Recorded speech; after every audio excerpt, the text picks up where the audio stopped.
What's going on, YouTube? R to the double E dash to the ZON coming at you once again. First time in quite a while.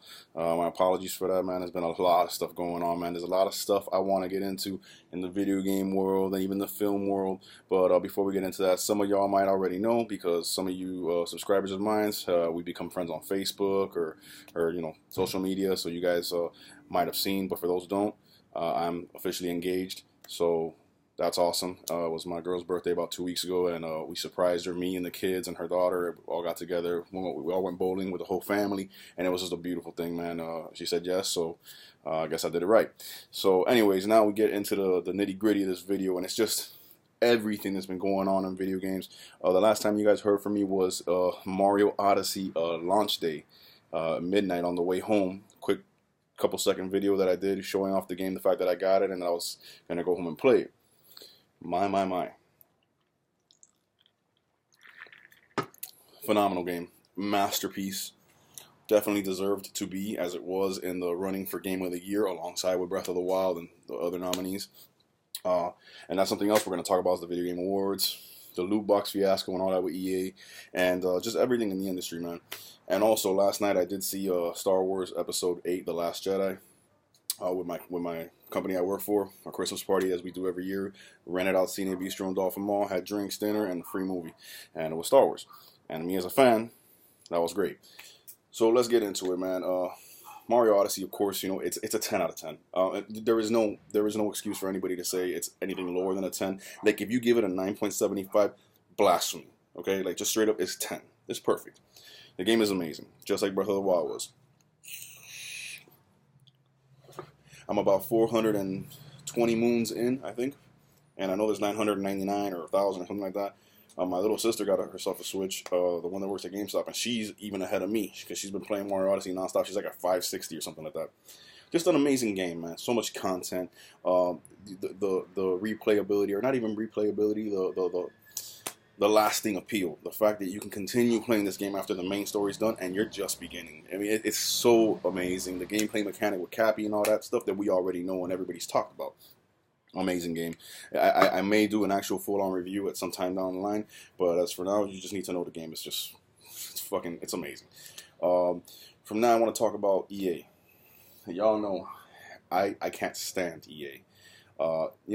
And far be it for me to say that, because as somebody who's trying to get into this industry, got my bachelor's degree in, as you guys know, game art, game design, 3D modeling and stuff like that.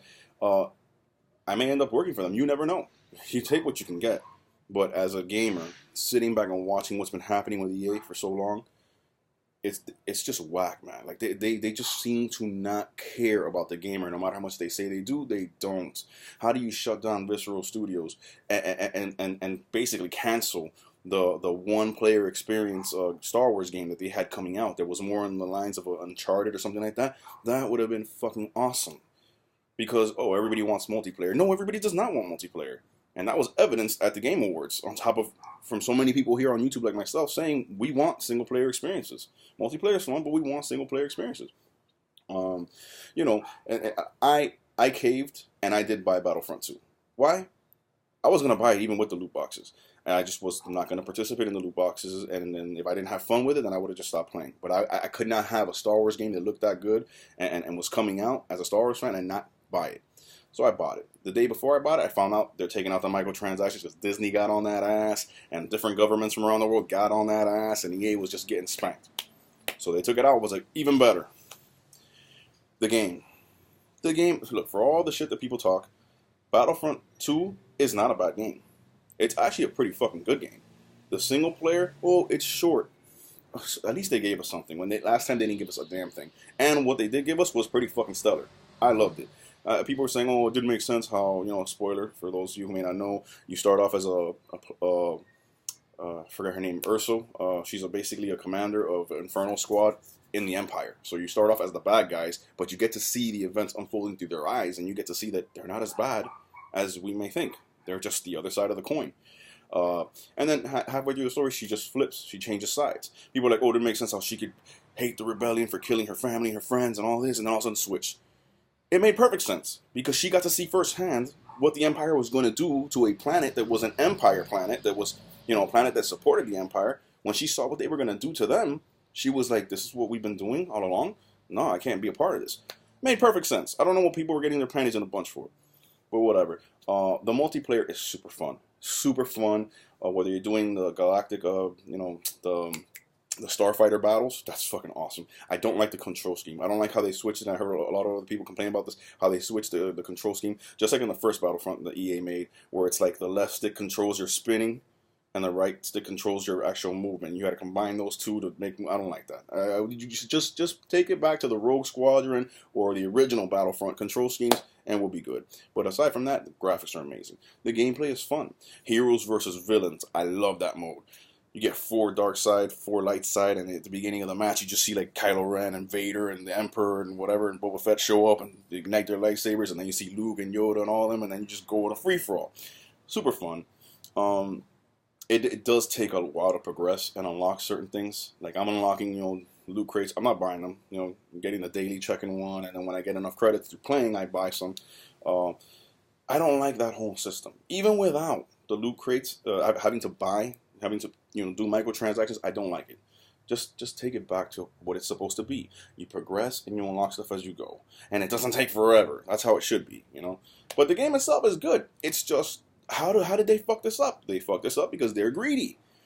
I mean, I wish I could find that petition online to get Disney to take the license away from EA, because I would sign it straight up. I really would.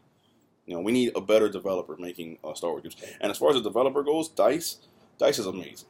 Very talented guys, a very talented studio. They're just under the law of EA. So when EA tells them it's got to be this way, they have no choice. But as far as their artistry, as far as the game, as far as the what they created, fucking phenomenal. Props to them. What else we talking about? Yooka-Laylee just dropped on the Switch, and it's being heralded as the best version of the game across all platforms. Dying to get my hands on that. I might actually download it today or tomorrow. I gotta see. What else, man? What else? What has been going on since I've been gone? The Game Awards. That's right. Again, everybody, every year I see make videos about the Game Awards. Gamers making videos about the Game Awards, sitting there complaining. I mean, this time they're giving them at least some props. Oh, it was a good show. It was decent. But I didn't like this and I didn't like that. Listen, man, I don't like the fact that there's an award for best esports player or best YouTuber. I don't give a fuck about that. But the award show itself, it has a level of prestige now. It has a level of importance. It's progressing every single year. This show was phenomenal. I love the musical selections. I love how they basically put an emphasis on the game industry. Your industry is being celebrated. How could you have, even in years past where it was nowhere near as good as now, people were complaining. How are you complaining? The game industry is getting recognition. This is good. So, and there were some really funny moments, like the developer that came out and just roasted EA and roasted the Oscars and all that. That was awesome. But, to see Nintendo just dominate. I mean, dominate.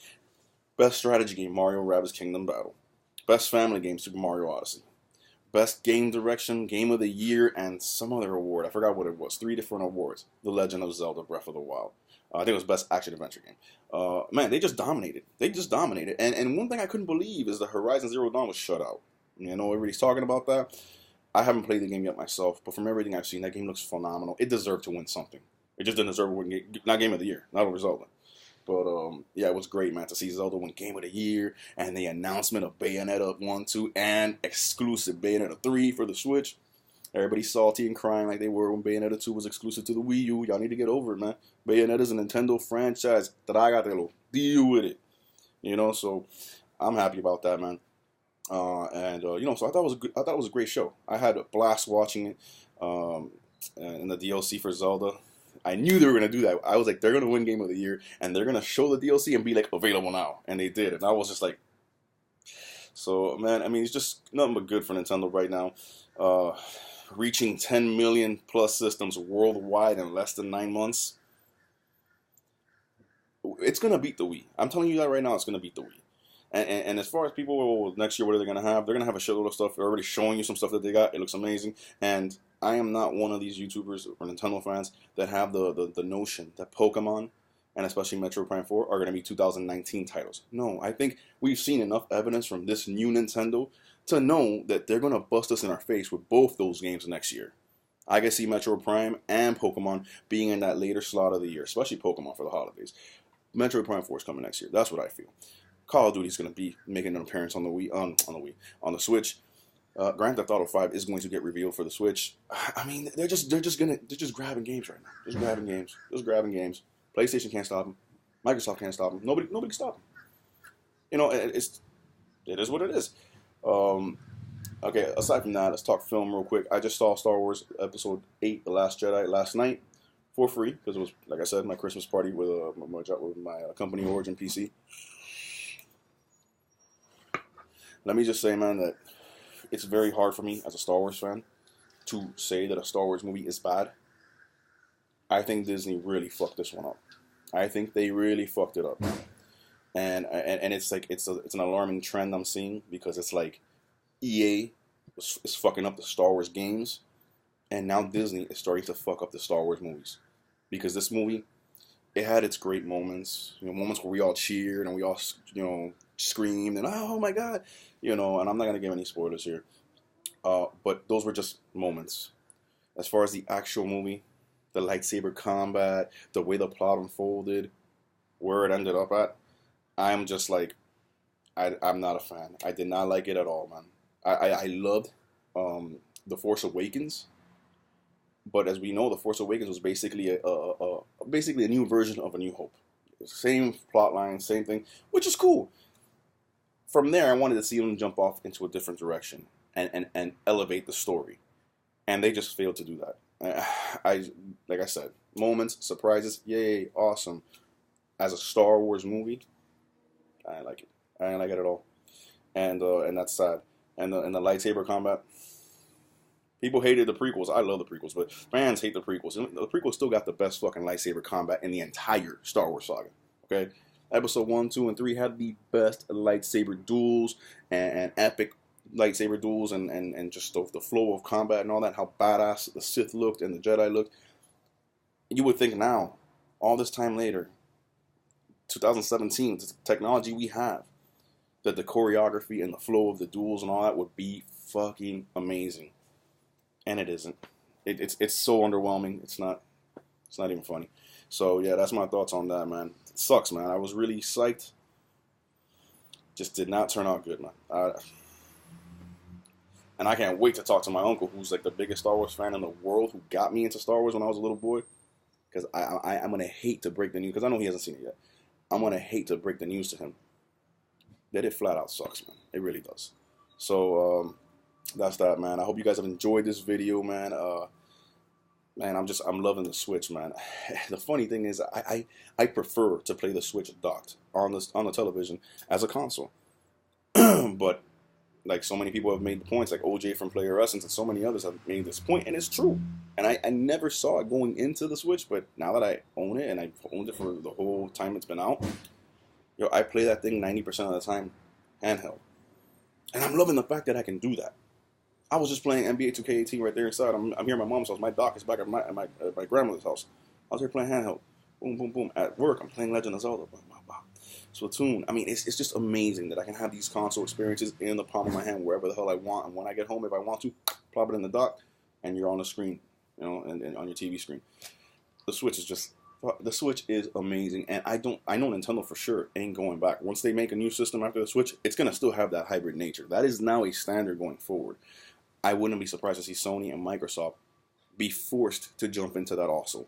Like, they didn't want to do motion controls. They made fun of motion controls, and when they saw how motion controls was kicking their ass and they were losing money, they had to jump into it. I see Microsoft and Sony having to do something. Well, Sony, because I honestly think Microsoft is done after this year, after this generation. I don't see them making another console. But anyways, that's another topic for another day. God bless y'all. Stay gaming. Peace.